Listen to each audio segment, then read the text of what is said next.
আপনি যদি রাজি থাকেন আমি ওমরের ছেলের জন্য আপনার এই মেয়েটাকে বউ হিসাবে গ্রহণ করতে চাই।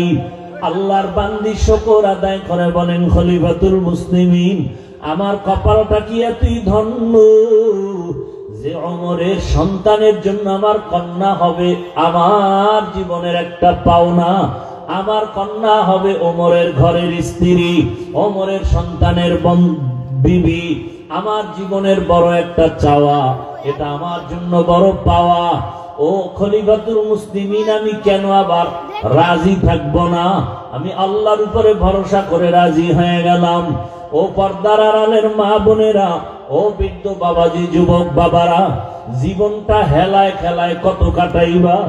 জীবনে তো গুনাহ কম করো নাই। ওরে মনে মনে কত চাই গুনাহ করতে, দাড়ি কাটলে না জানি কত মজা, নামাজ ছাইরা দিলে কি জানি মজা, পার্কে পার্কে ঘুরলে কি জানি মজা, ওরে নেশা পান করলে কি জানি মজা। আমরা এগুলো ভাইবাও এর থেকে ফিরে আসি, আর তুমি মজা মজা ভাবতে গিয়া সে মজা তো গ্রহণ করেই ফেলেছ। এখনো কি তোমার স্বাদ মিটে নাই? এখনো কি তওবা করবা না রে বাবা? আগামীকালকে বেঁচে থাকার গ্যারান্টি তোমার হাতে নাই। ওরে মনের আশা পূরণ করে গুনাহ তো কম করো না, নামাজ ছাড়লা, বেপরদায় চললা, আড্ডা দিলা, পার্কে পার্কে ঘুরলা। এখনো কি আমার মাওলার ভয় অন্তরে আসে নাই? তওবা করবা না? ঈদের আনন্দ বাদ দিয়া ওমরের মতো বান্দা যদি জাহান্নামের ভয় কাঁদে, তোমার আমার অন্তরে কেন ভয় নাই? আমার মালিকের ধরা থেকে কেমন করে বাঁচবারে বাবা? পায়ে হাত রেখে বলি তওবা করো। মনের এতটুকু বুঝাও রে বাবা। তোমার মতো আবার কত জেনারেল লাইনের মানুষ স্কুল কলেজে পড়ে, নামাজ পড়ে, মা বাবার খেদমত করে, চাকরি করে, নামাজ পড়ে, ব্যবসা করে, নামাজ পড়ে, গাড়ি চালায়, নামাজ পড়ে, নদীতে মাছ ধরে, নামাজ পড়ে, কৃষি কাজ করে, নামাজ পড়ে। বলো বাবা, তোমার কপাল কেন এত খারাপ? তুমি এখনো কেন গুনাহ থেকে ফিরতে পারো না? ও বৃদ্ধ বাবাজিরা, ও পর্দার আড়ালের মা বোনেরা, আপনার মতো মা বোন এখনো আছে, পর্দা করে, নামাজ পড়ে, স্বামীর মাল হেফাজত করে, মোবাইলে গুনাহ করে না, সময় নষ্ট করে না। আপনারা কেন পারবেন না? ওরে জীবনে মার্কেটে দোকানে তো কম বেপরদার আড্ডায় ঘুরলেন না, এখনো কি তওবা করবেন না? আমার মাওলার আযাব কি দুর্বল মনে করেছেন? আরে গুনাহগার হইয়া কবরে গেলে শাস্তি কি দুর্বল মনে করেছেন? আমার আল্লাহ যত বড় তার আযাব তত বড়। আমার আল্লাহ যত বড় তার সূর্যের গরম তত বড়। আমার আল্লাহ যত বড় তার বানানো জাহান্নামের গরম তত বড়। ওরে গুনাহগার এক সেকেন্ডের জন্য আযাব সহ্য করার শক্তি কারো নাই। আল্লাহর কাছে দুই ফোঁটা চোখের পানি ছেড়ে তওবা করেন আর মনে মনে ডাকেন, হে মালিক, জীবনে গুনাহ তো কম করি না, এই অবস্থায় কবরে যেতে চাই না। এই গুনার কলঙ্ক নিয়ে আমি দুনিয়া থেকে বিদায় নিতে চাই না। এখনো সময় আছে, তওবা করো আর আমার মাওলাকে বলো, হে আল্লাহ, আমার মতো বান্দা বান্দি যদি নামাজ পড়ে, পর্দা করে, চাকরি করে, ব্যবসা করে, আমি কেন পারবো না? আজকে থেকে তৈরি হয়ে গেলাম, আর দাড়ি কাটবো না, নামাজ ছাড়বো না, বেপরদায় চলবো না, মা বাবার সাথে বেয়াদবি করবো না, উলামায়ে কেরামের দোয়া নিয়া, শিক্ষকের দোয়া নিয়া, নবীজির আদর্শ মেনে চলবো। একটু বিশ্রামে গেলেন, গিয়ে দেখে এক বুজুর্গ একজন অসুস্থ রোগীর উপরে মালিশ করে আর দম করে, পানি ছিটা দেয়, পানি পড়া দেয়। হুজুর বারবার এর মালিশ করে, দম করে, ফু দেয়। বসা পাশে জগৎ বিখ্যাত চিকিৎসা বিজ্ঞানী, এত ঔষধ বানাইলাম, এত ডাক্তার আবিষ্কার করলাম, এই ফর্মুলায় কি হবে? বুআলি সিনা ওই পাগড়িওয়ালা বুজুর্গকে বলে, টুপিওয়ালা, তুমি ফু দিয়া কি করবা? এগুলো দিলে কি হবে? ঔষধ নাই, কিছু নাই, তুমি দম করলে কি হবে?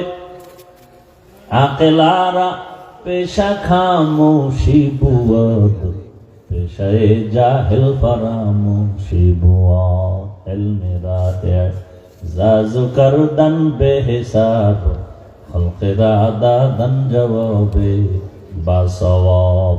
কষ্ট হইতেছে আপনাদের? কত রাত্র গুনাহ কইরা কাটাইলেন, চারদিকে নদী না, ধরলে উপায় আছে না। এক ধাক্কা কিন্তু শুক্রবার দিয়ে গেছে, ঠিক নেই? মরণ থেকে যতই পালাও, মরণ তোমায় নিবে ঘিরি। যদিও সুদূর আকাশ পানে লুকাও, সেথায় লাগিয়ে সিঁড়ি। নদী পথে নৌকা চালাও ও মাঝি ভাই, বেলা ডুবার আগে আমি ওপার উঠতে চাই। ডুবে গেলে বেলা রে আর উঠে না, ভেঙ্গে গেলে মেলা রে আর জমে না। কোথায় গেল বীর বাহাদুরেরা? কই নমরুদ, কই সাদ্দাত, কই ফেরাউন? জমিনটা ধ্বংস করতে 1 সেকেন্ডের সময় লাগবে না। ঘুমের মধ্যে থাকবা, ঘুমের মধ্যেই দেখবা পানি 10 হাত নিচে চলে গেছো। কয়েক বছরও বলা যায় না। ওই আপনাদের পার্শ্বে শরীয়তপুর জেলা, শরীয়তপুর জেলার নড়িয়া থানা, হঠাৎ রাতের ঘুমের মধ্যে গ্রাম শুদ্ধ পানির তলে চলে গেল। ভূমিধস, ভূমিকম্প, এগুলো কেন হয়? আরো হবে। মিডিয়া তো এখন গরম, ওদিকে তাকাইলেই ঘুম হারাম। এমন এক প্রলয়ঙ্কারী বিপর্যয় নেমে আসবে, এত বড় ভূমিকম্প হবে। কিসের 100 তালা 200 তালা বিল্ডিং? জার্মানের খবর নাও, নেপালের খবর নাও, ইন্দোনেশিয়ার সুনামি। এগুলো কিয়ামতের আলামত। মানুষ যখন গুনাহ করবে, গুনাহকে গুনাহ মনে করবে না, প্রতিযোগিতা দিয়ে গুনাহ করবে, নাচ গান করবে পাল্লা দিয়া, যাত্রার পালা, জুয়ার আড্ডা, তাসের আড্ডা, ক্যারামবোর্ড, লুড্ডু, কিছু এগুলো গুনাহ মনে করে কেউ? ক্যারামবোর্ড খেলে গুনাহ মনে করে, লুড্ডু খেলে গুনাহ মনে করে। এরপরে আরো মারাত্মক জেনা। মায়ও দেখতেছে, বাবাও দেখতেছে, আমার মেয়েটার সাথে একটা ছেলে কথা বলে, বাধা দেয় না, কারণ এটিও তো ওই রাস্তার ফকির। কারণ বাপ ভালো হলে মা ভালো হবে, গাছ ভালো হলে ফল ভালো হবে। জানে মা বাবা বাধা দেয় না, কারণ তারা ওই পথের প্রতি। জেনা ব্যভিচার চলে ঘরে ঘরে, বড় কঠিন হালাত। স্বামীও জেনার রাস্তায় দৌড়ায়, স্ত্রী আর এক রাস্তায় দৌড়ায়। পরশুদিন কিতাবে দেখলাম এক আল্লাহর বান্দা বাজারে গেছেন, বাজার থেকে আইসা ঘরের মধ্যে এসে ঘরে ঢুকে দেখে তার বিবি কান্না করে, হাউমাউ করে কান্না করে, গড়াগড়ি খায়। স্বামী জিজ্ঞাসা করে, বিবি কি ব্যাপার? আমি বাজারে গেলাম, আসতে না আসতে কি হয়ে গেল, কেন কান্না করো? বলে, সর্বনাশ, আমার জীবনটা বিপন্ন, লজ্জায় তোমার সামনে আমি মুখ দেখাবো কেমনে, সেই লজ্জায় কান্না করি। কেন বলো? বলে, আমার ঘরে যেই সন্তানটারে ছোটবেলা থেকে লোকমা দিয়া খানা খাওয়ায় খাওয়ায় বড় বানাইলাম, ওই সন্তান এত বড় হয়ে গেল, আস্তে করে বড় বানায় জামা কাপড় সব দিলাম, থাকার জায়গা দিলাম। আজকে ওই সন্তান আমার উপরে চড়াও হয়ে গেছে, যৌবনের প্রভাব বিস্তার করেছে, আমার হাতটা ধরে টান দিছে, আমি আর বরদাস্ত করতে পারি নাই। এক পর্যায়ে আমি ওই কাজের সন্তান, ওর সাথে আমি অপকর্মে লিপ্ত হয়ে গেলাম। স্ত্রীর কথা শুনিয়া স্বামী বেচারাও কান্না করে। স্ত্রী বলে, তুমি কেন কাঁদো? বলে, আমার কান্নার খবর, আমি বাজারে গেলাম, মাল কিনবো, পাশে স্বর্ণের দোকান, এলাকার এক সুন্দরী রূপসী নারী আছে অলংকার কেনার জন্য। অলংকার কিনিয়া আমি একটু তাকায় দেখলাম ওই মেয়েটা ডাক দিয়ে কয়, আমার অলংকারটা আমি পড়তে পারি না, তুমি আমার কানের মধ্যে একটু লাগাইয়া দাও। যখন আমি লাগাইয়া দিতে গেছি, ওর শরীরে আমার স্পর্শ হওয়া মাত্র যৌবনের জোয়ার এসে গেছে। ওই মহিলা আমার হাত ধরে ফেলেছে। এক পর্যায়ে আমিও গুনার মধ্যে লিপ্ত হয়ে গেছি। আল্লাহ তাআলা রাসূল বলেন, ও নারীরা, পুরুষেরা নিজের পবিত্র রাখো, তো তোমার স্ত্রীও পবিত্র থাকবে। মা বাবাকে বলে, এই মা বাবা পবিত্র থাক, সন্তান পবিত্র থাকবে। আল খাবিসাতু লিল খাবিসিন, তুমি যদি অপবিত্র হও, তোমার স্ত্রী অপবিত্র হয়ে যাবে। এই যুবক, ও আল্লাহর বান্দা, তুমি কতটা পাপ করেছো, তোমার স্ত্রীর কি হালাত? বলে, তা বলতে পারি না। বলে, তুমি যতটা লাইনে পাপ করো, তোমার স্ত্রী ওই লাইনে পাপ করে। আব্বা আম্মা আপনার সন্তান কেমন তা বলতে পারি না। আপনার চরিত্র যেমন, আপনার সন্তানের চরিত্রটাও হবে। ওই এক বাবা বাসায় বসে আছে, ছেলে বাজার থেকে আইসা বাবার সাথে তর্ক লাগায়া এমন জিদ উঠে গেছে, বাবার পায়ে রশি লাগায় টানা শুরু করছে। তোমারে আর বাড়ি রাখা যাবে না। সন্তান বাবার পায়ে রশি লাগায় টানিয়া টানিয়া যখন রাস্তার বাহিরে ফেলে দেয়, টানতে টানতে একটা জায়গায় যাওয়ার পর বাপ বলে, আর টানিস না। কেন? আর বেশি নিস না, সীমা লঙ্ঘন হয়ে যাবে। তার মানে তুই যে এই পর্যন্ত আমারে টেনে নিয়ে আসছো, আমি আমার বাবারে এই পর্যন্ত টেনে নিয়ে আসছি, আমি এই পর্যন্ত নিয়ে আসছি, আর নিস না। এই সন্তানের মা বাপ, যদি চাও সন্তান ভালো হবে, তো তুমি ভালো হও। খবরদার, রহমতের নবী বলেন, ইফু, ও দুনিয়ার মা বাবা ও স্বামী, নিজের পবিত্রতা অর্জন করাও, তোমার স্ত্রী পবিত্র থাকবে। মা বাবা, তুমি পবিত্রতার জায়গায় থাকো, তোমার সন্তান পবিত্র হালাতে থাকবে। তো ওই বু আলী সিনা মনে আছে না? ডাক দিয়ে কয়, বুজুর্গ, এত চিকিৎসা এত চেক আপ করি, রোগ ধরা যায় না, আর তুমি তেল ভরা দিয়া মালিশ করে ফু দিয়া কি করবা? হুজুর কথা বলে না, বলে না, বলে না, বলে না। যদি বলে, কলিজা পর্যন্ত ছিদ্র হয়ে যায়। হুজুরেরা কথা বলে না, বলে না, বললে সব বেঈমান আর নাস্তিকের চান্দি গরম হয়ে যায়। হুজুরেরা কিছু পারে না, পারে না, পারে না, দেখাইতে গেলে সব মাস্তানের মাস্তানি বন্ধ হয়ে যায়। আমরা তো জানতাম না হুজুরেরা এত পারে, আমরা তো বুঝতাম না হুজুরেরা এত কিছু জানে। তুমি মনে করো বুদ্ধিজীবী, অথচ পৃথিবীর শ্রেষ্ঠ কিতাব বুদ্ধির কোরআন, আর এই কোরআন যার কাছে আছে সে হলো বুদ্ধিজীবী। বু আলী সিনা বলে, বুজুর্গ, তুমি এই ফু দিয়া কি লাভ হবে? হুজুর কথা বলে না, বলে না, ও বক বক করতেই আছে। এবার হুজুর আর কত শুনবে, ফট করে বলে, তুমি গাধা, বুঝবা না। এমন এক ইনজেকশন দিয়া দিছে চান্দি গরম। আমি এত বড় চিকিৎসা বিজ্ঞানী, বু আলী সিনা আমার নামে এতটা স্লোগান, আমার গাধা বললে হুজুর ওই বইলে আর কথা নেই। হুজুর আবার মালিশ শুরু করছে, ঝাড়ফুঁক দিতেছে।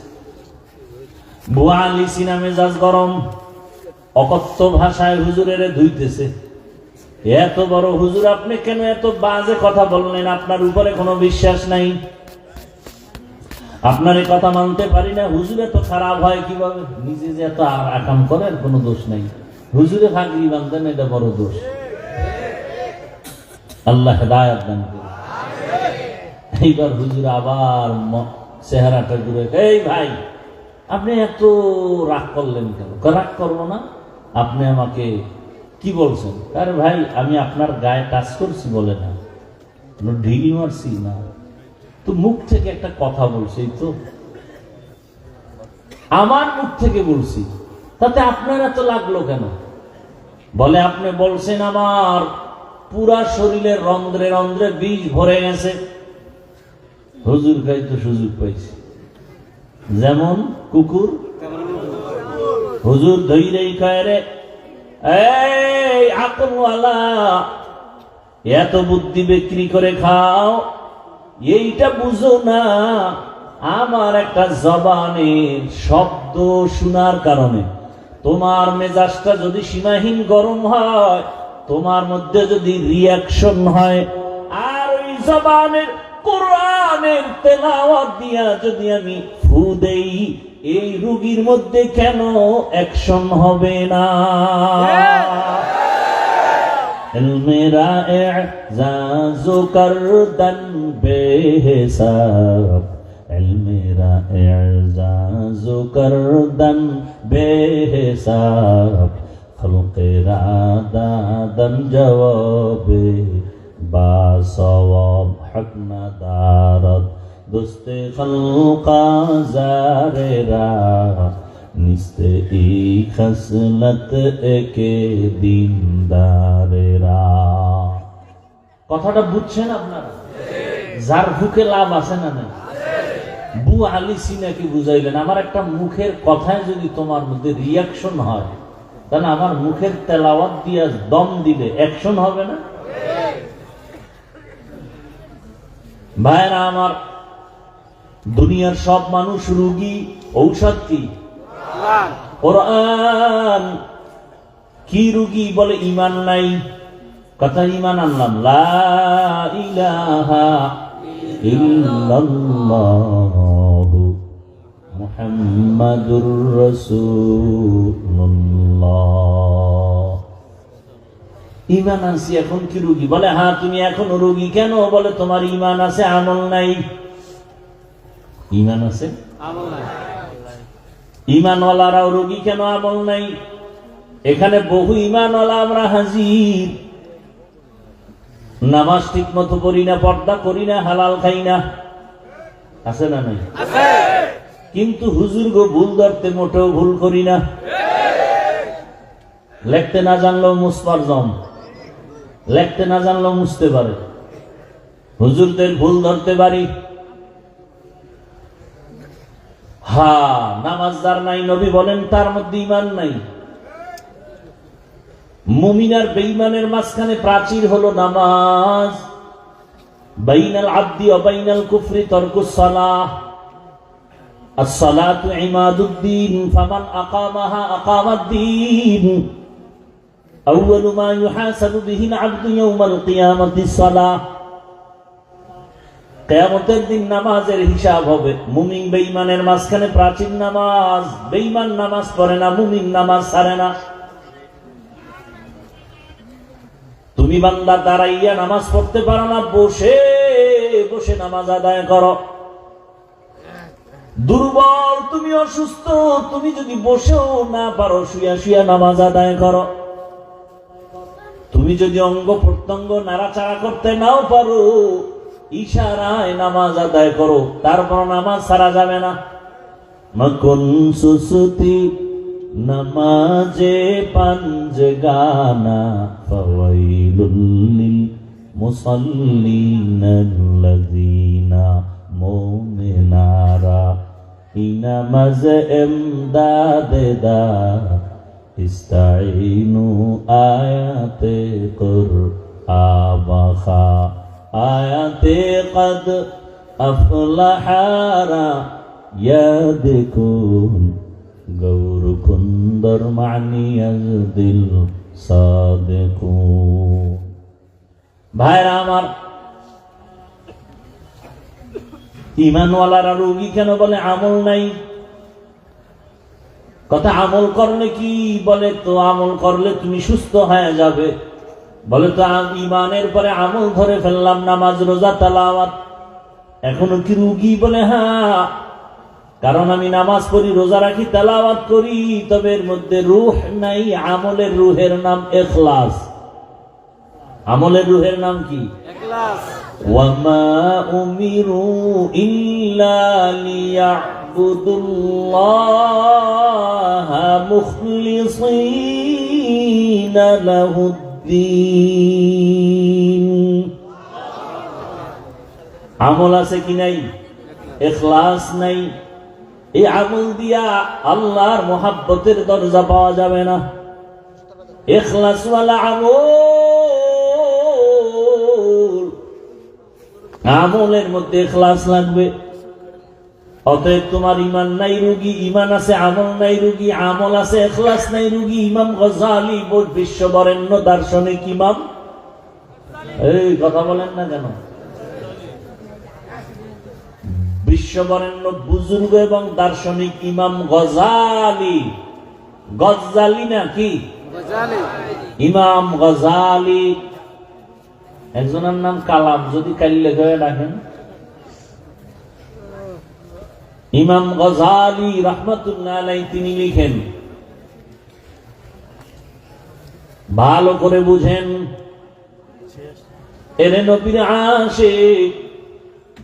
ইমাম গজালি বলেন, আন্নাসু কুল্লুহুম হালকা ইল্লাল আলিমুন, আল আলিমুনা কুল্লুহুম হালকা ইল্লাল আমিলুন, ওয়াল আমিলুনা কুল্লুহুম হালকা ইল্লাল মুখলিসুন। সব মানুষ জাহান্নামে যাবে, আলেমরা জান্নাতে যাবে। না না না, আলেমরাও জাহান্নামে যাবে, তবে ওই আলেম জান্নাতে যাবে যে আলেম ইলম অনুযায়ী আমল করে।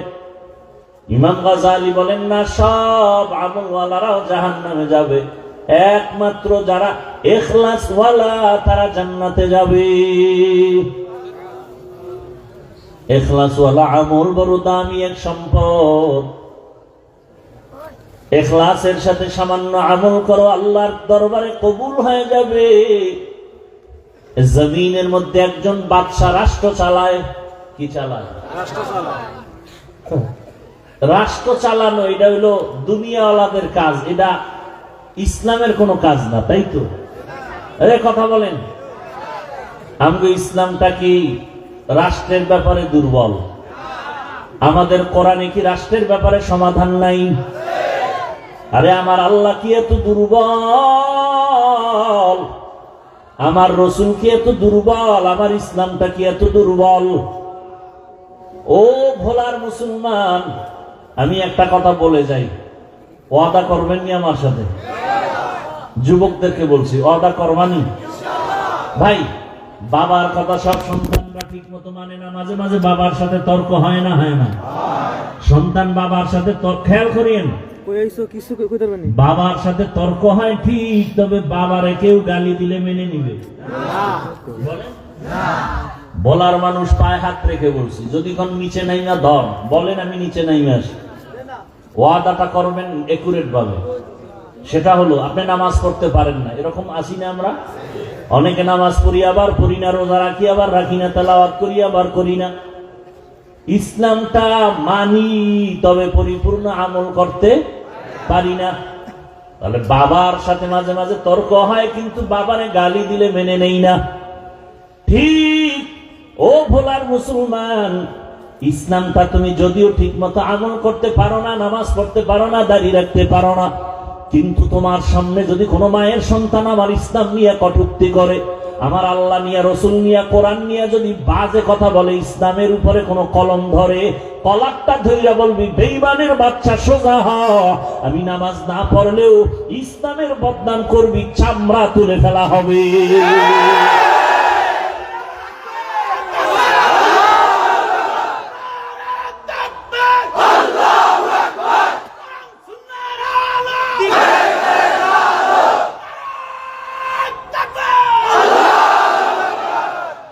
আমার কথাটা বুঝছেন নি? আপনি নামাজ পড়েন না, ঠিক আছে, আপনি রোজা রাখতে পারেন না, কিন্তু ইসলাম তো আপনার আমার, এটা সম্মান করেননি। অতএব আপনি নামাজ পড়তে না পারলেও তো ইসলামের বদনাম কেউ করবে, এটা সহ্য করে নিবেন? আপনার সামনে যদি বলে ইসলামের রাজনীতি নাই, এই কথাটা কি কোরআনের পক্ষের না বিপক্ষে? সুলাইমান নবী গোটা দুনিয়া চালান নাই? ইউসুফ নবী মিশরের অর্থমন্ত্রী ছিলেন না? আপনি রাজনীতি করেন না, আপনার সাথে কোনো ঝগড়া, বিরোধিতা করলে ছাড় নাই, সুযোগ পেলেই জুতার বাড়ি। আপনি নামাজ পড়েন না, কোনো ঝগড়া, কিন্তু নামাজের বিরুদ্ধে কথা বললেই ফিডা। আপনি দাড়ি রাখেন না, কোনো ঝগড়া, কিন্তু দাড়ির বিরুদ্ধে কথা বললে আর ছাড় নাই। ব্যবধানটা বুঝছেন তো? আপনি নামাজ পড়েন না, ঝগড়া নাই, কিন্তু নামাজের বিরোধিতা করা যাবে না। আপনি ইসলামের রাজনীতি করেন না, কোনো তর্ক নাই, কিন্তু ইসলামের রাজনীতির বিরুদ্ধে বলবেন যে ইসলামে এটা নাই ওটা নাই, তাহলে কোরআন পড়ে আমাকে ধরাই দিতে হবে, পড়ো কোরআন পড়ো, আসো। সালামটা দিতে পারে না, কোরআন পড়ো। সালাম দেয় সালামালাইকুম, মানে তোর গোষ্ঠী শুদ্ধ ঠাডা ভরুক, হে আবার ঘুরাই কাও আলাইকুম, তোর উপরে আগে ভরুক। আল্লাহ হেদায়েত। নিমক হারাম বলে ধর্মের রাজনীতির মধ্যে ধর্মকে টানবেন না, রাজনীতির মধ্যে ধর্মকে টানবেন না। তোমাকে বলল কে যে ইসলাম আর রাজনীতি আলাদা? আমাদের ইসলাম আর রাজনীতি তো আলাদা না। পৃথিবীতে যত নীতি আছে আমাকে সব কিছু ইসলামের সাথে লাগানো।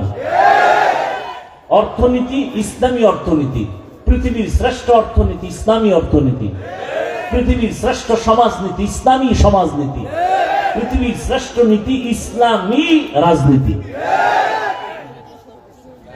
তুমি করো না, ঝগড়া নাই, তুমি নামাজ পড়ো না, তোমার সাথে ঝগড়া কেন? পারলে বুঝাবো। বিরোধিতা করবা এই সুযোগ দেওয়া যাবে না। নামাজ পড়ো না, ঠিক আছে, পারলে বুঝাবো, চা খাওয়াবো, বুকে লাগাবো, হাসি দিব। বিরোধিতা করলে কোনো সার নেই, সোজা কথা। আমি ইসলামী রাজনীতির যত দল আছে কোন দলের দায়িত্বে নাই, তার মানে কি ইসলামে কোরআনে যেটা বল সেটার বিরোধিতা করবে? কি আজীব কথা। আল্লাহ হেদায়েত দান করুন। وَنُنَزِّلُ مِنَ الْقُرْآنِ مَا هُوَ شِفَاءٌ وَرَحْمَةٌ لِلْمُؤْمِنِينَ। বলতেছিলাম রাষ্ট্র পরিচালনা করেন একজন আল্লাহর গোলাম, নাম সবাই অনেকে শুনছেন, নাম হলো সুলতান মাহমুদ গজনবী রহমাতুল্লাহি আলাইহি। সুলতান মাহমুদ গজনবী জগৎ বিখ্যাত একজন ওলিয়ে কামেল, আবার রাষ্ট্র চালায়। ইতিহাস বড় কঠিন মিয়া। আল্লাহ এমন একটা প্রতিবন্ধী ধর্ম দিবেন, এমন একটা ল্যাংরা লুলা অর্ধেক ধর্ম আল্লাহ দিবেন যে দুনিয়ার কেউ আবার নাকে তেল লাগায় উল্টা পাল্টা বলবে ইসলামে এটা নাই সেটা নাই। আল্লাহ সেই ইসলাম তো দেন নাই। আল্লাহ তো কমপ্লিট ইসলাম দিছেন যে তোমার জীবনের কল্যাণের যা প্রয়োজন সব ইসলামে আছে। এখন তুমি মানো না কেন? মানতে গেলে চুরি করা যাবে না। ইসলাম মানো না কেন? দুর্নীতি করা যাবে না। ইসলাম মানো না কেন? মাইয়া লইয়া পার্কে পার্কে ঘোরা যাবে না। চরিত্রহীন লম্পট বদমাশ খুনি ধর্ষক এরা ইসলাম চায় না, এরা ইসলামের বিরোধিতা করে। যারা ইসলাম চায় না খুঁজে দেখবেন ও চরিত্রহীন, ও ধর্ষক, ও লম্পট, ও চান্দাবাজ, ও ধান্দাবাজ, ও দুর্নীতিবাজ। খুঁজে দেখেন, ভালো করে খুঁজে। ইসলামের বিপক্ষে যেই লোকগুলো খুঁজে দেখবেন ও চোর, ও ডাকাত, ও জালেম, ও ব্যবসায়ীর উপর জুলুম করে, গরিবের বেতন মেরে খায়। খবর নেন। আল্লাহ হেদায়েত দান করুন, আল্লাহ হেদায়েত দান করুন। রাগ করতেছেন? ইসলাম কি দুর্বল? তা আপনার ইসলামকে খাটো করতে দেন কেন? আজকে থেকে এই সুযোগ দেওয়া যাবে। রাজনীতি ইসলামেরটা তুমি করো না, তোমার জবাব তুমি দিবা, কোনো ঝগড়া নাই, কিন্তু বিরোধিতা করলে ছাড় নাই। আমার ইসলামের বদনাম করতে পারবা না, খবরদার। তুমি মানো না সেটা আলাদা কথা, কিন্তু বদনাম করতে পারবা না। গরুর গোশতের খিচুড়ি শীতের মধ্যে খুব মজা না? একজনে খায় না, খাইলে সমস্যা হতে পারে। তার মানে কেউ মাইক লেগাই বলবে কেউ ভাবি না, ওটার ভিড়ে আমরা উঠে ফেলাইব না যে আমরা খাইয়া তৃপ্তি পাবো শীতের মধ্যে গরুর খিচুড়ি। তুই খাও না, তোর পেটে গজব পড়ছে, সেটা ভিন্ন কথা। আল্লাহ হেদায়েত দান করুন। জগৎ বিখ্যাত ওলিয়ে কামেল সুলতান মাহমুদ গজনবী এত বড় আল্লাহওয়ালা, এক পর্যায়ে তিনি ইন্তেকাল হয়েছেন, দুনিয়া থেকে বিদায় হয়ে গেছেন।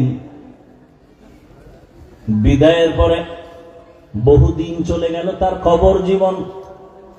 হঠাৎ একদিন তার আপন বন্ধু ঘুমে ঘরে স্বপ্ন দেখে, দেখিয়া জিজ্ঞাসা করলেন, ও সুলতান মাহমুদ, কবরের মধ্যে কি হালাত? সুলতান মাহমুদ বলেন, ভাই, দয়াময় রব্বুল আলামিন আমার কবরের আযাব মাফ করে দিয়েছেন। কবরের আযাব কি? বন্ধু জিজ্ঞাসা করেন, এমন কি আমল তুমি করেছো যে আমলের বরকতে তোমাকে আল্লাহ মাফ করেছেন? এমন কি বড় আমল করেছো? 5 ওয়াক্ত নামাজ ফরজ আমলের কারণে বলে না, না, না। যাকাতের আমল বলে না, রোজার আমল বলে না, বাইতুল্লাহ জিয়ারতের আমল বলে না। সুলতান মাহমুদ বলেন, এমন একটা ছোট আমল যেটা আমি কখনো আমল মনেই করি নাই। আহা, আমি আমল মনেই করি নাই।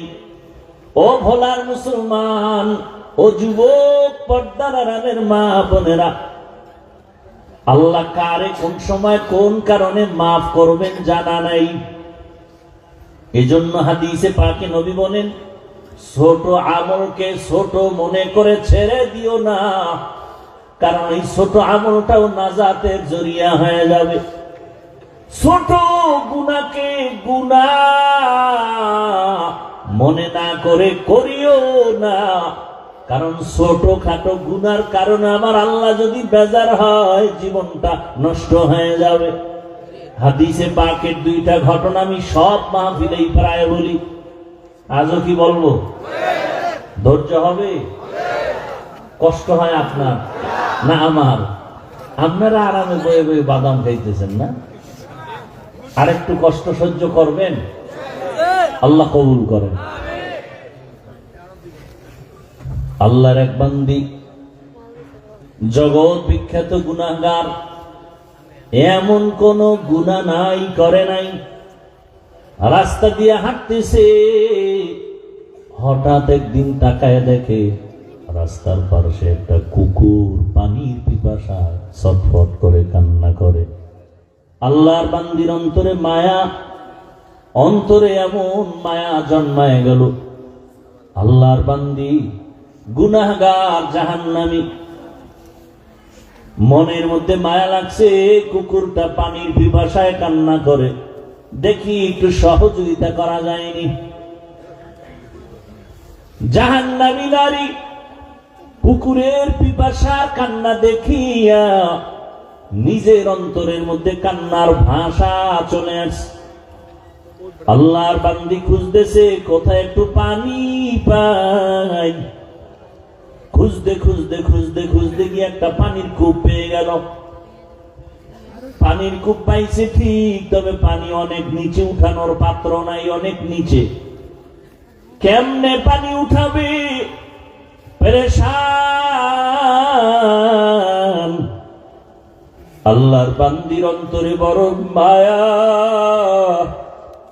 একটা কুকুর পানির পিপাসায় কাঁদবে, আর আমি মানুষ আরামে থাকবো, হতে পারে না। এর নামই মানুষ। রহমতের নবী বলেন, খায়রুন নাস মান ইয়ানফাউন নাস। জমিনে ভালো তো ওই ব্যক্তি যে অন্যের উপকার করে, ক্ষতি করে না। যদিও মহিলাটা জাহান্নামের আসামি। ও এলাকার মা বোনেরা, আপনাদের মর্যাদা এত বেশি আল্লাহ দান করেছেন। আপনারা নবীদের মায়ের মতো মা, সাহাবায়ে কেরামদের মায়ের মতো মা, আলেমদের মায়ের মতো মা। আজ এই মাদ্রাসার স্টেজে কত হাফেজে কোরআনের মাথায় পাগড়ি দেওয়া হলো, এদের সিনায় কোরআন জমা। খবর নিয়ে দেখেন, এদের মা বাবার মতো ঈদের আনন্দে আজ আর কেউ নাই। এরে আম্মা জান, আপনারা তো নবীদের স্ত্রীদের মতো দামি, আপনারা তো খাদিজা রাদিয়াল্লাহু আনহার মতো মা, ফাতেমা রাদিয়াল্লাহু আনহার মতোই নারী, আপনারা তো আয়েশা সিদ্দিকা রাদিয়াল্লাহু আনহার মতো নারী, আপনারা তো খাজা মাইনুদ্দিন চিশতি আজমিরির মায়ের মতোই মা, বড় পীর আব্দুল কাদের জিলানীর মায়ের মতো মা। আরে আম্মা জান, কয়দিনে দুনিয়ায় বাহাদুরি করবে? আল্লাহ যদি রাগ করিয়া সমুদ্রের পানিকে গরম বানায় দেয়, ভোলা জেলা পানির নিচে যাইতে 1 সেকেন্ডের সময়ও দেরি হবে না। এরে আম্মা জান, তাকায় দেখেন, ওই আল্লাহর বান্দি এত গুনাহ করেছে, এলাকার সব মানুষ জানে ওই মহিলার মতো খারাপ চরিত্রহীনা কেউ নাই, কিন্তু অন্তরে মায়া। একটা কুকুরকে কষ্ট দেওয়া যায় না চোখের সামনে। মহিলা পানির কূপের কিনারায় যাইয়া পানি উঠাবার কোনো পাত্র নাই, কোথা থেকে পানি উঠাবে? আল্লাহর বান্দি চিন্তা করে হঠাৎ বুদ্ধি আসলো, ওই নারীর পায়ে ছিল চামড়ার মোজা। মোজাটা খুলিয়া ওই মোজার মধ্যে পানি নিয়ে পান করাবে সিদ্ধান্ত নিল। আল্লাহর কুদরত, মোজাটা যখন পানির কূপে ফেলতেছে, দেখে পানি আরো নিচে, মোজা দিয়েও পানি উঠানো যায় না। এখন এটার সাথে একটা রশি বাঁধা দরকার। কোথায় পাবে এই অচেনা পথ রশি পাবে? মেয়েটা আরো পেরেশান হয়ে গেল, আমি বুঝি ভালো কাজটা করতে পারবো না, কুকুরের পিপাসা নিবারণ করতে পারবো না। হাদিসের ঘটনা, নবীজি বলতেছেন, সাহাবায়ে কেরাম ওই জাহান্নামী নারী চিন্তায় পড়ে গেল। হঠাৎ বুদ্ধি এসে গেল, ওই নারীটার মাথায় একটা ওড়না পেঁচানো ছিল, বড় ওড়না। ওড়নার এক অংশ খুলিয়া ওই মোজার সাথে গিড়া লাগায়া বেঁধে পানির ভেতরে দিয়া পানি উঠায় ফেলল। পানি উঠাইয়া দৌড়ায় গিয়া যখন কুকুরকে পান করায় দিল, কুকুর পানি পান করে ঠান্ডা কলিজায় ঘুমিয়ে গেছে। রহমতের নবী বলেন, ও সাহাবায়ে কেরাম, এই জাহান্নামী নারী কুকুরকে পানি পান করানো মাত্র হঠাৎ একটা গায়েবী আওয়াজ, অদৃশ্য থেকে একটা আওয়াজ, কে যেন বলতেছে, রে জাহান্নামী নারী, কুকুরকে পানি পান করিয়েছ, তোমার এর বরকতে জীবনের সব গুনাহগুলো ক্ষমা করে দেয়া হয়েছে।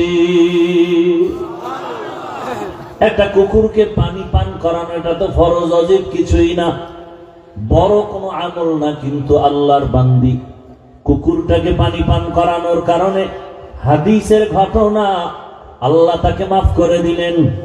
এজন্য নবী বলেন, ছোটখাটো আমলকে ছোট মনে করে ছাড়িয়ে দিও না, হতে পারে তোমার এই ছোট আমল নাজাতের দরজা খুলে যাবে।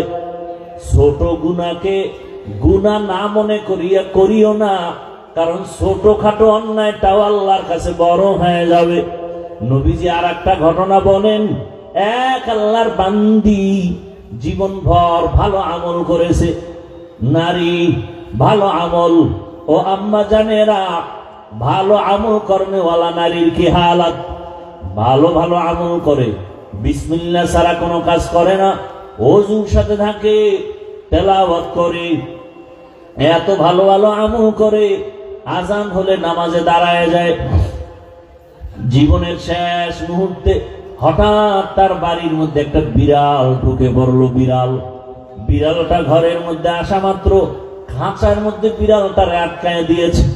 ওই নারী নিজেও খানা দেয় না, বিড়ালটা বাহিরে গিয়া খাবে সেই সুযোগও দেয় না। এক পর্যায়ে বিড়াল ওই খাঁচার মধ্যে আটকানো অবস্থায় কান্না করে করে ধুকে ধুকে ক্ষুধার তৃষ্ণায় বিড়ালটা মরে গেল। নবীজি হাদিসে বলেন, ও সাহাবায়ে কেরাম, ওই বিড়ালটাকে এত পরিমাণ কষ্ট দেওয়ার কারণে কিছুক্ষণের মধ্যে একটা গায়েবী আওয়াজ আসছে, ও আল্লাহর বান্দি, জীবনে যত নেক আমল করেছো ওই বিড়ালটাকে কষ্ট দেওয়ার কারণে সব আমল তোমার নষ্ট হয়ে গেছে। এখান থেকে জানার মতো আমাদের কিছু আছে না নাই? একটা বিড়ালের উপরে জুলুম করলে যদি অবস্থা হয়, যারা মানুষ মারে হক না দারাত দোস্তে খালকা জারেরা নিস্তে এই খাসলত একে দিনদারেরা। আল্লাহ তাআলা কোরআন দিলেন ঔষধ হিসাবে। আর এক আয়াত পড়েছিলাম, আল্লাহ বলেন শাহরু রমাদানাল্লাযী উনজিলা ফীহিল কুরআন হুদাল লিন-নাস ওয়া বায়্যিনাতিন মিনাল হুদা ওয়াল ফুরকান। আল্লাহ এখানে বলেন সমস্ত দুনিয়ার মানুষের জন্য কোরআন হেদায়েত। প্রশ্ন হলো, দয়ার মালিক, যদি সারা দুনিয়ার মানুষের জন্য কোরআন হেদায়েত হয় তো দুনিয়ার মানুষ কেন হেদায়েত পেল না? দুনিয়ার মানুষ তো দূরের কথা, আমাদের আজকের মাহফিলের প্যান্ডেলের মানুষও তো সব হেদায়েত পায় নাই। হেদায়েত যদি পাইতো তো ফজরে কেন মসজিদে নাই, জোহরে কেন মসজিদে নাই? কেন নামাজ পড়ে মিথ্যা বলে, নামাজ পড়ে সুদের টাকায় ব্যবসা করে? এরকম লোক এলাকায় নাই? সুদ হালাল না হারাম? ও আল্লাহ, আপনার ওয়াদা, কোরআন দিছেন দুনিয়ার সব মানুষের হেদায়েতের জন্য। দুনিয়ার সব মানুষ কেন হেদায়েত পায় না? আল্লাহর এই কথার জবাবে মুফাসসিরিনে কেরাম বলেন, দুনিয়ার মানুষ কেন হেদায়েত পায় না? জবাব হলো, দুনিয়ার সবাই হেদায়েত চায় না। হেদায়েত চায় না, যে চাইছে সে পেয়ে গেছে। যেমন উদাহরণ, রহমতের নবীর চেহারা মোবারক একবার ভালোবাসার নজরে দেখলেই জাহান্নামের আগুন হারাম। সেই নবীর চেহারা একবার আর দুবার না, 13টা বছর পর্যন্ত দেখলো, বয়ান শুনলো, এরপরও কালেমা পড়লো না। হাতের মুষ্টির মধ্যে পাথর নিয়ে কয়, ভাতিজা মুহাম্মদ সাল্লাল্লাহু, বলতে পার আমার হাতের মুষ্টিতে কি? নবীজি বলেন, চাচা আবু জাহাল, বলতে পারলে কি হবে? বলে, এখন কালেমা পড়বো, তোমাকে নবী মানবো। নবী বলেন, আমি বলতে জানি না। কেন? বলে, আমি গাইবের মালিক না। গাইবের মালিক কে? আল্লাহ। আল্লাহ যেই কুদরতি ক্ষমতায় গায়েব জানেন, এই ক্ষমতায় দুনিয়ার আর কেউ গায়েব জানে? গাইবের মালিক একমাত্র আল্লাহ। ইয়ালামু মান ফিস সামাওয়াতি ওয়াল আরদিল গায়বা ইল্লাল্লাহ। আসমানের বাসিন্দারা কেউ গায়েব জানে না। নবী আপনি বলে দেন, জমিনের বাসিন্দারা কেউ গায়েব জানে না, একমাত্র গায়েবের মালিক হলেন আমার আল্লাহ। নবী বলেন, আমি বলতে পারি না, তোমার হাতের মুষ্টিতে কি আছে? নবী একটা আওয়াজ দিলেন, এই আবু জাহালের হাতে যা আসো, একটু আওয়াজ দাও। সাথে সাথে পাথরগুলো কালেমা পড়া শুরু করলো। আবু জাহাল পাথরগুলো মাটিতে ফালায় কয়, মুহাম্মদ তুমি জাদুকর হয়েছ এটা তো জানি না। কি বুঝলেন? হেদায়েত চাইছে। আল্লাহ বলেন, গোটা দুনিয়ার মানুষের জন্য কোরআন হেদায়েত পায় না। কেন চায় না? এজন্য পায় না। আর যে চায় সে পায়। 27 বছরের যুবক তরবারি নিয়ে দৌড়ায় আমার নবীকে জবাই করবে। হঠাৎ রহমতের নবীর চেহারা দেখা মাত্র দিলটা নরম হয়ে গেল। তরবারিটা ফালাইয়া চোখের পানি ছেড়ে বলেন, ইয়া রাসূলুল্লাহ, বেয়াদবি মাফ করে দেন, আমাকে কালেমা পড়ায় দেন। নাম কি? হেদায়েত চাইছে, পেয়ে গেছে। আল্লাহ তার জবাব দিয়া বলেন, ওয়াল্লাযীনা জাহাদু ফীনা লানাহদিয়ান্নাহুম সুবুলানা ওয়া ইন্নাল্লাহা লামাআল মুহসিনিন।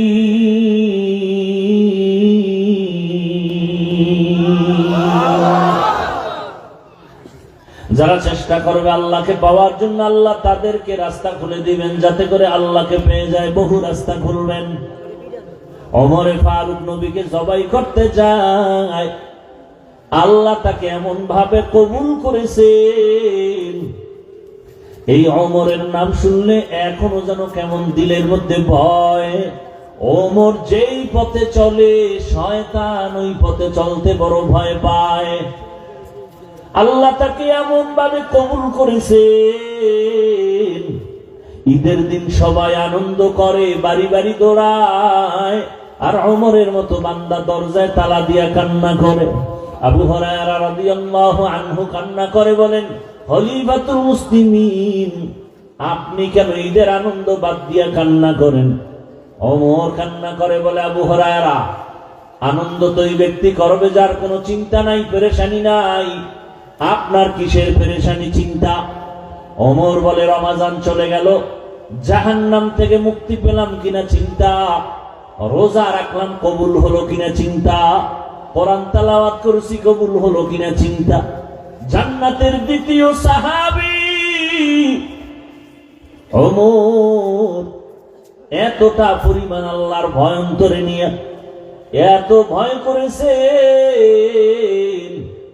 ঈদের দিন সবাই আনন্দ করে, ওমর আল্লাহর ভয় আনন্দ করে না। এর নাম আল্লাহর ভয়। দুনিয়ার মানুষ কেন হেদায়াত পায় না? জবাব হলো হেদায়াত চায় না। যে চায় আল্লাহ তাকে দিয়ে দেন। তেলাওয়াতকৃত আয়াতে আল্লাহ বলেন, হেদায়াত তারা পাবে যারা মুত্তাকিন। কোরআন তাদেরকেই পথ দেখাবে, কোরআন তারাই পড়তে পারবে, কোরআন তারাই জানতে পারবে, কোরআন তারাই বুঝতে পারবে যারা আল্লাহকে ভয় করে। এখান থেকে অনেক কথা। মুত্তাকি কারা? যারা গুনাহ করে না, গুনাহ থেকে নিজেরে বাঁচাইয়া চলে, এরা তো মুত্তাকি।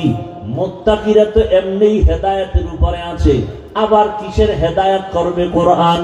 হুদাল লিল মুত্তাকিন, মুত্তাকিনরা তো হেদায়েতের উপরে আছে বিদায় মুত্তাকির উপাধি পেয়েছে, এদেরকে আবার কিসের হেদায়েত করবে? কোরআন। অনেক কথার জবাব হলো আল্লাহ পাক রব্বুল আলামিন বলেন, আমি হেদায়াত দিব, তার মানে ইস্তেকামতের মাকাম দান করব। আল ইস্তেকামাতু খায়রুম মিন আলফি কারামা।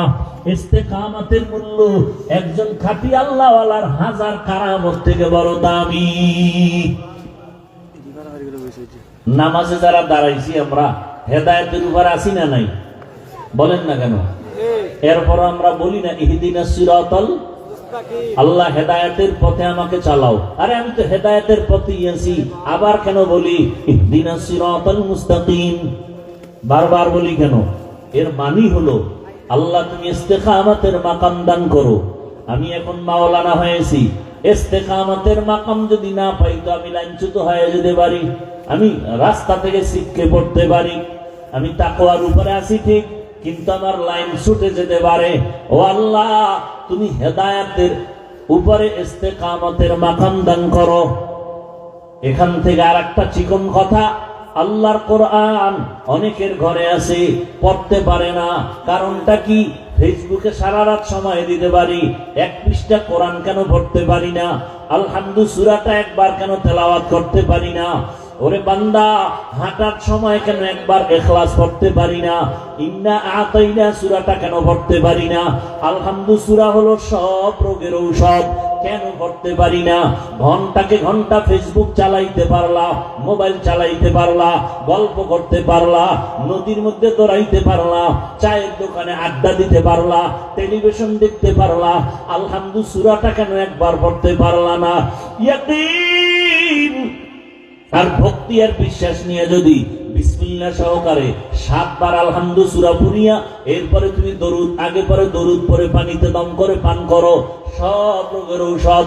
ফজরের নামাজ 2 রাকাত সুন্নাত পড়িয়া ফরজ নামাজের আগে 41 বার আলহামদু সূরাটা পড়ো, 11 বার দরুদ শরীফ পড়ো, এরপরে তুমি পানির মধ্যে দম দাও, ঘরের সবাই পানি পান করবে, সব রোগের ঔষধ।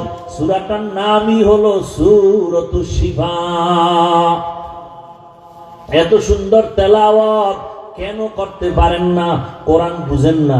কোরআন তো আপনার ঘরে, পারেন না কেন? আল্লাহ কারে সবাই পারবে না, মুত্তাকিরা পারবে। বলেন মুত্তাকি কাকে বলে? তাকওয়ার মান আছে আবার কম বেশি, 1 2 3 তাকওয়ার ক্লাস আছে, ক্লাস 1 আম খাস আকাসুল খাস। কোরআন তো তারাই পড়তে পারবে, ওরে যার মধ্যে গুনাহ ছাড়তে পারবে সে কোরআন ধরতে পারবে। যেই পাত্রে মধু আছে, কেরোসিন আছে, ওখানে মধু যাবে না, গুনার পাত্রে কোরআন ঢুকবে না। ওরে কোরআন তো তারাই পড়তে পারবে যারা গুনাহ থেকে বাঁচতে পারবে। আবার একদল তাকওয়া যার যত বেশি, কোরআন সে বুঝবে তত বেশি। একজনে কোরআনের তরজমাও পারে না, শুধু পড়তে পারে। আর একজনকে আল্লাহ পাক আরেকটু তৌফিক দিবেন, তরজমাও পারে। আর একটু বান্দাকে আল্লাহ আরো তৌফিক দিবেন, সে ব্যাখ্যাও পারবে।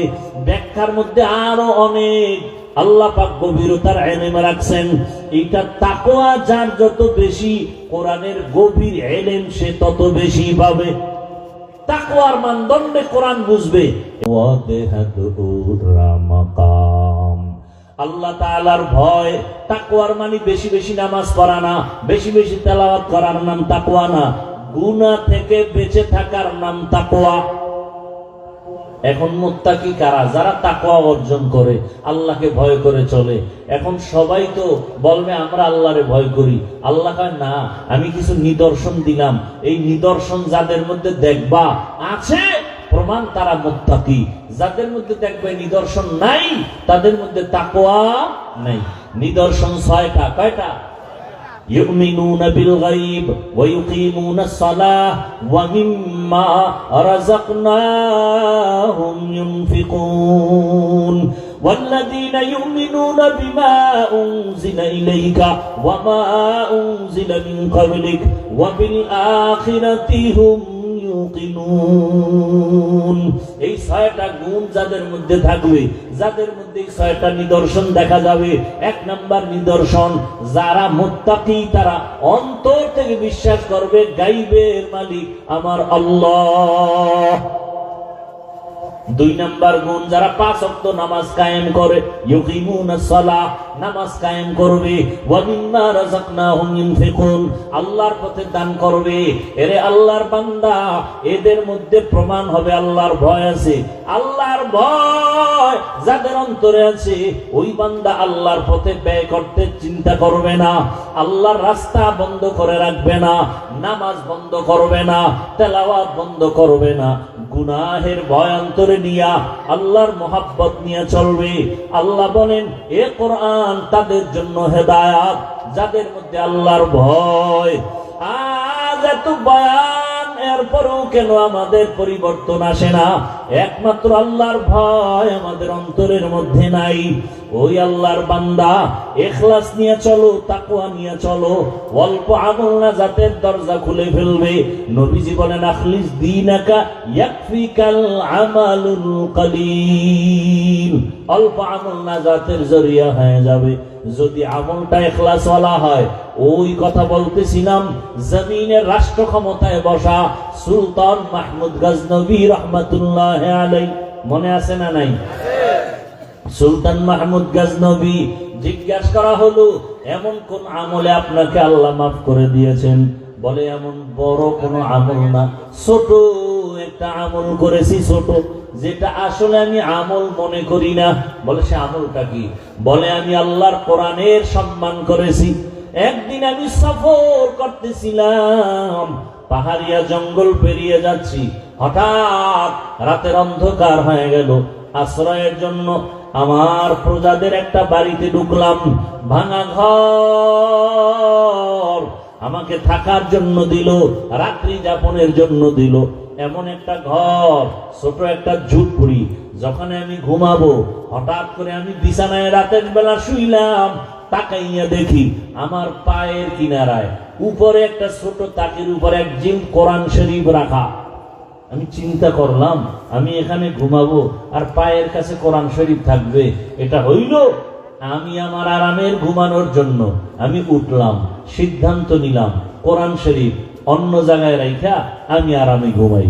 আমি উঠলাম, আমি সুলতান মাহমুদ উঠিয়া কোরআনটা হাতের মধ্যে নিলাম, অন্য রুমে নিয়ে যখন রাখবো ভাব 2-3 কদম দিলাম, হঠাৎ করে আমার মাথার মধ্যে একটা চেপে আসলো একটা আঘাত, বাড়ি মারলো। দাঁড়ায় গেলাম, কে যেন আমাকে বলতেছে, অন্তরের এমন আবেগ আসতেছে, ও মাহমুদ তুমি আরামে ঘুমানোর জন্য কোরআন তুমি অন্য জায়গায় নিবা। কোরআনের দাম এত কম যে নরমাল বিছানায় রাখবা আর তুমি আরামের বিছানায় ঘুমাবা কোরআন দূরে সরাইয়া। মাহমুদ এটা কেমন হয়? মাহমুদ বলেন, আমার অন্তরে যখন আঘাত আসলো আমি দাঁড়ায় সিদ্ধান্ত নিলাম, না প্রয়োজনে আমি খারাপ ময়লা বিছানায় থাকবো, কিন্তু আমার আল্লাহর কোরআন আমি সুন্দর জায়গায় হেফাজতে রাখবো। আমি উল্টা আবার ফেরত আসলাম, আসিয়া আমার কাপড় দিয়া গায়ের চাদর দিয়া কোরআনটারে সুন্দর করে মুছলাম, এরপরে সুন্দর জায়গায় রাখিয়া আমি ময়লা বিছানার মধ্যে গিয়া রাত্রি যাপন করলাম। এই যে কোরআনকে একটু সম্মান দিয়েছি আমার আল্লাহর মহাব্বতের জন্য, আমার আল্লাহ কোরআনের আদব রক্ষার কারণে আজ আমাকে মাফ করে দিয়েছেন। এটা কোনো আমল স্বভাব বিবেকেও তো বাজে না, কিন্তু আল্লাহর কাছে এটা অনেক পছন্দ হয়ে গেছে। এজন্য হাদিসে নবী বলছেন, ছোট আমলকে ছোট মনে করে ছেড়ে দিও না। হতে পারে ছোটটা আল্লাহর কাছে বড় হয়ে যাবে, আবার ছোট গুনাহকে ছোট মনে করে করিও না, হতে পারে ছোটটা বড় হয়ে যাবে। ওই যে বিড়ালের উপরে সামান্য জুলুম, জীবনের সব আমল বরবাদ। এলাকার মা বোনেরা, যুবক বাবারা, আল্লাহর ভয় অন্তরে জমা করো। সব বয়ানের মূল কথা হলো আল্লাহর ভয়। ওই তাকওয়া যদি আমার মধ্যে না থাকে, কোন বয়ানে আমাকেও ধরবে না। রহমতের নবীর বয়ানে আবু জাহালকে ধরে না, কারণ ওর মধ্যে তাকওয়া আসে নাই। আর হযরত ওমরের মধ্যে এমন ভাবে এফেক্ট করেছে, ঈদের দিন পর্যন্ত ওমর আনন্দ করে না, কান্না করে। ওমরে ফারুক রাদিয়াল্লাহু তাআলা আনহু, আল্লাহর এত ভয়, দিনের বেলা বিচার করে, রাতের বেলা ঘুরে ঘুরে এলাকার খবর নেয়, আমার এলাকার মানুষের কি হালাত। খবর নিতে গিয়ে দেখে এক জঙ্গলের মধ্যে ঘর, ঘরের মধ্যে বাতি জ্বলে, মহিলাদের কণ্ঠের আওয়াজ। মা তার মেয়েকে ডাক দিয়া কয়, ও কন্যা সন্তান, তুমি বাজারে গাভীর দুধ বিক্রি করতে নাও, পানি বেশি দিয়া নিও। ওমর পাশে চুপ করে শুনতেছে, কেউ নাই। মেয়েটা মায়ের আওয়াজ শুনিয়া কয়, মা দুধের মধ্যে যদি পানি দেই, ওমর যদি টের পায় আমার চামড়া তুলে ফেলবে। ওমর কই, কথা কয় না। মা কয়, তুই কি পাগল হয়ে গেলি?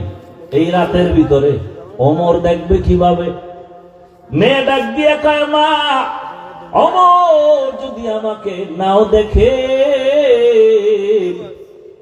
ওমরের আল্লাহ আমাকে দেখবেন।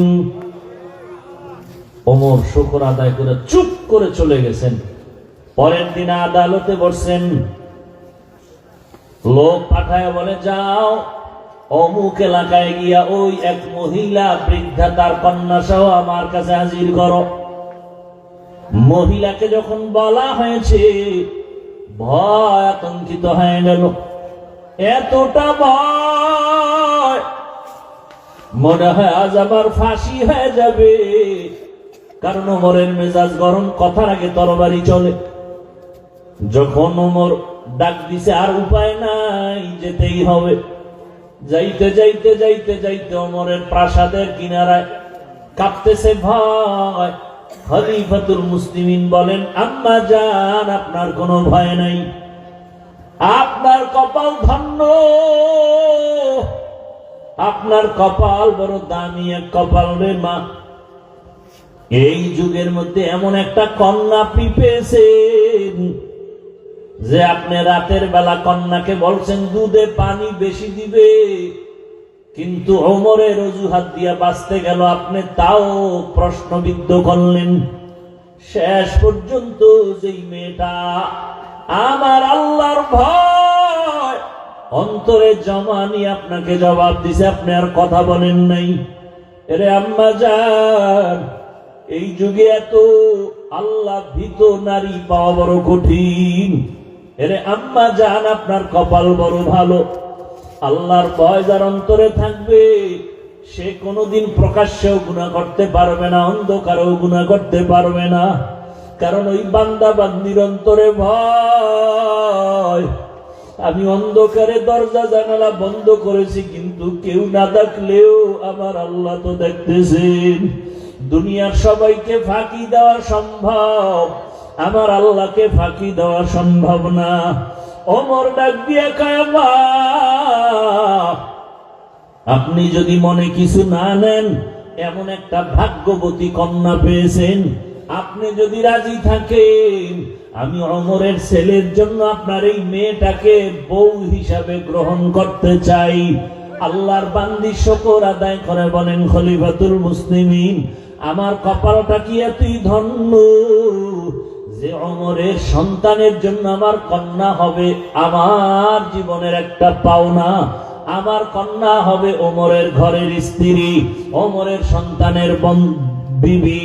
আমার জীবনের বড় একটা চাওয়া, এটা আমার জন্য বড় পাওয়া। ও খলিফাতুল মুসলিমিন, আমি কেন আবার রাজি থাকবো না? আমি আল্লাহর উপরে ভরসা করে রাজি হয়ে গেলাম। ও পর্দার আড়ালের মা বোনেরা, ও বৃদ্ধ বাবাজি, যুবক বাবারা, জীবনটা হেলায় খেলায় কত কাটাইবা? জীবনে তো গুনাহ কম করো নাই।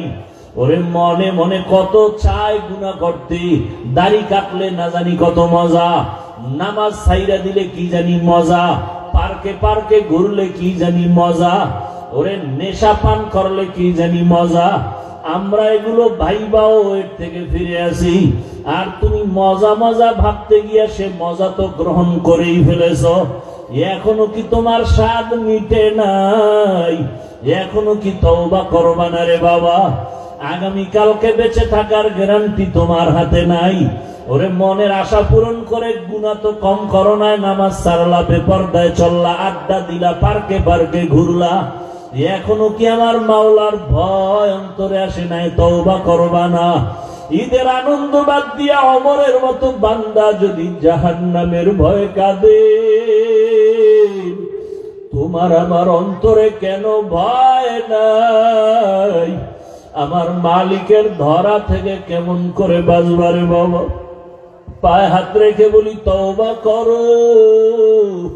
মনের এতটুকু বুঝাও রে বাবা। তোমার মতো আবার কত জেনারেল লাইনের মানুষ স্কুল কলেজে পড়ে, নামাজ পড়ে, মা বাবার খেদমত করে, চাকরি করে, নামাজ পড়ে, ব্যবসা করে, নামাজ পড়ে, গাড়ি চালায়, নামাজ পড়ে, নদীতে মাছ ধরে, নামাজ পড়ে, কৃষি কাজ করে, নামাজ পড়ে।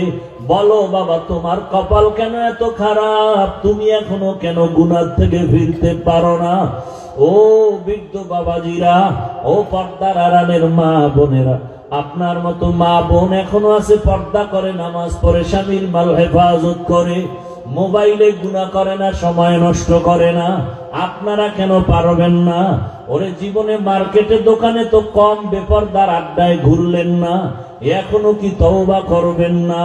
আমার মাওলার আযাব কি দুর্বল মনে করেছেন? আরে গুনাহগার হইয়া কবরে গেলে শাস্তি কি দুর্বল মনে করেছেন? আমার আল্লাহ যত বড় তার আযাব তত বড়। আমার আল্লাহ যত বড় তার সূর্যের গরম তত বড়। আমার আল্লাহ যত বড় তার বানানো জাহান্নামের গরম তত বড়। ওরে গুনাহগার এক সেকেন্ডের জন্য আযাব সহ্য করার শক্তি কারো নাই। আল্লাহর কাছে দুই ফোঁটা চোখের পানি ছেড়ে তওবা করেন আর মনে মনে ডাকেন, হে মালিক, জীবনে গুনাহ তো কম করি না, এই অবস্থায় কবরে যেতে চাই না। এই গুনার কলঙ্ক নিয়ে আমি দুনিয়া থেকে বিদায় নিতে চাই না। এখনো সময় আছে, তওবা করো আর আমার মাওলাকে বলো, হে আল্লাহ, আমার মতো বান্দা বান্দি যদি নামাজ পড়ে, পর্দা করে, চাকরি করে, ব্যবসা করে, আমি কেন পারবো না? আজকে থেকে তৈরি হয়ে গেলাম, আর দাড়ি কাটবো না, নামাজ ছাড়বো না, বেপর্দায় চলবো না, মা বাবার সাথে বেয়াদবি করবো না, ওলামায়ে কেরামের দোয়া নিয়া, শিক্ষকের দোয়া নিয়া, নবীজির আদর্শ মেনে চলবো। তওবা করার মতো যদি অন্তর তৈরি হয়, মুনাফিকি না থাকে, খাঁটি তওবার নিয়তে দুটো হাত আল্লাহকে দেখাইয়া দাও। আয় আল্লাহ, হাতগুলো কবুল করে নেন, তওবা কবুল করে নেন। আয় আল্লাহ, গুনাহমুক্ত জীবন দান করেন। আয় আল্লাহ, একজনের হাতও খালি ফিরাইয়া দিয়েন না। আয় আল্লাহ, খাঁটি তওবাওয়ালা জীবন দান করেন, তওবার উপরে মজবুত হইয়া চলার তৌফিক দান করেন, আমিন। আলহামদুলিল্লাহি রাব্বিল আলামিন, والصلاة والسلام على سيد الأنبياء والمرسلين وعلى آله وأصحابه أجمعين يا أرحم الراحمين يا أرحم الراحمين يا أرحم الراحمين رب ارحمهما كما ربياني صغيرا